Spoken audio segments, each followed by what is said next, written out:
बाबा बद्रीनाथ धाम की जय। हिंदुओं के 4 धामों में से एक बद्रीनाथ धाम भगवान विष्णु का निवास स्थल है। भारत के उत्तराखंड राज्य में हिमालय की बर्फ से ढकी पर्वत श्रृंखलाओं की गोद में नर और नारायण नामक 2 पर्वत श्रेणियों के बीच में स्थित है। धार्मिक आस्था और श्रद्धा के कारण श्रद्धालु यहाँ निरंतर पहुँचते रहते हैं। केवल धार्मिक श्रद्धालुओं के लिए ही नहीं बल्कि सैलानी और प्रकृति प्रेमियों के लिए भी बद्रीनाथ धाम एक मनोहर स्थल है। हिमालय में बसा यह तीर्थ स्थल समुद्र तल से 3050 मीटर की ऊंचाई में स्थित है। इस स्थान पर कभी बेर या बद्री की बेशुमार झाड़ियां थी, इसीलिए इसे बद्रीवन भी कहा जाता रहा है। आदि गुरु शंकराचार्य के समय से इसे बद्रीनाथ कहा गया है। महामुनि व्यास जी का जन्म भी बद्रीवन में हुआ, इसलिए उनको बादरायण भी कहा जाता है। इसी आधार पर मुख्य मंदिर का नाम बद्रीनाथ पड़ा। बौद्ध धर्म की स्थापना के बाद चीन ने भारत पर आक्रमण किया तथा बद्रीनाथ क्षेत्र को नष्ट भ्रष्ट कर वहां पर स्थापित विष्णु मूर्ति को नारद कुंड में डाल दिया। स्कंद पुराण के अनुसार आदि गुरु शंकराचार्य ने भगवान विष्णु की उसी प्रतिमा को कुंड से निकालकर गरुड़ गुफा में स्थापित किया। 16वीं शताब्दी में गढ़वाल के तत्कालीन राजा ने बद्रीनाथ जी की उसी प्रतिमा को गुफा से लाकर वर्तमान मंदिर में स्थापित किया।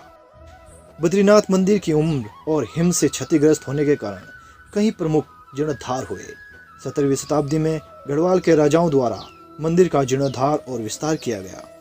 1803 के हिमालय भूकंप से क्षति के बाद जयपुर के राजा द्वारा पुनः निर्मित किया गया था। यहाँ पर इंदौर की महारानी अहिल्याबाई ने स्वर्ण कलश छतरी भी चढ़ाई थी। कहा जाता है बद्रीनाथ के पुजारियों के बारे में एक दुर्लभ तथ्य है। स्वामी शंकराचार्य की व्यवस्था के अनुसार बद्रीनाथ की पूजा दक्षिण भारत के नंबूदरी जाति के ब्राह्मणों द्वारा की जाती है, जिन्हें रावल कहा जाता है। मान्यता है कि उड़ीसा के जगन्नाथपुरी मंदिर के तांबे के कड़े बद्रीनाथ में चढ़ाए बिना भारत की तीर्थ यात्रा पूरी नहीं होती। बद्रीनाथ मंदिर का उल्लेख विभिन्न हिंदू पवित्र पुस्तकों जैसे भागवत पुराण और स्कंद पुराण में मिलता है। बद्रीनाथ मंदिर के आसपास का क्षेत्र, जिसे हम बद्री का आश्रम कहते हैं, बद्री का आश्रम में वास करने वाले लोग विष्णु रूप हो जाते हैं। ऐसी मान्यता है कि लक्ष्मी जी यहाँ भोजन पकाती हैं और विष्णु जी परोसते हैं। सभी जाति और धर्म के लोग एक पात पर बैठकर प्रसाद ग्रहण करते हैं। यात्रा और धार्मिक दृष्टि से बद्रीनाथ धाम का विशेष महत्व है। इसलिए भी है कि यह भारत का सबसे प्राचीन क्षेत्र है। कहते हैं सतयुग में बद्रीनाथ धाम की स्थापना भगवान नारायण ने की थी। बद्रीनाथ धाम में अन्य कई प्राचीन स्थल हैं, जैसे अलकनंदा के तट पर स्थित अद्भुत गर्म झरना, जिसे तप्त कुंड कहा जाता है। यहाँ पर समतल चबूतरा, जिसे भ्रम कपाल कहा जाता है, चरण पादुका भगवान विष्णु के पैरों के छाप हैं। बद्रीनाथ मंदिर से नजर आने वाला बर्फ से ढका ऊंचा शिखर नीलकंठ, जो गढ़वाल क्वीन के नाम से भी जाना जाता है। बद्रीनाथ मंदिर की ऊंचाई लगभग 15 मीटर है, जिसके ऊपर 3 स्वर्ण कलश चमकते रहते हैं। इसका रंगीन भारी द्वार सिंहद्वार कहलाता है। इसकी सुंदरता और भव्यता देखने योग्य है। मुख्य मंदिर के 2 भाग हैं। प्रथम भाग में गरुड़, हनुमान और लक्ष्मी जी के छोटे छोटे मंदिर स्थापित हैं। यह मंदिर प्रांगण के अंदर ही मुख्य मंदिर के चारों ओर स्थापित है।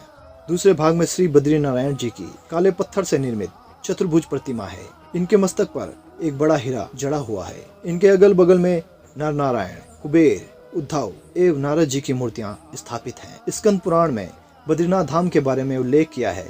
स्वर्ग में, पृथ्वी पर और नरक में कई पवित्र मंदिर हैं, लेकिन बद्रीनाथ धाम की तरह कोई मंदिर नहीं है। बद्रीनाथ धाम में पूजा अर्चना करके मानव पुनर्जन्मों के बंधन से छूट जाता है। इस प्रकार की जानकारियों के लिए देखते रहें हमारा चैनल।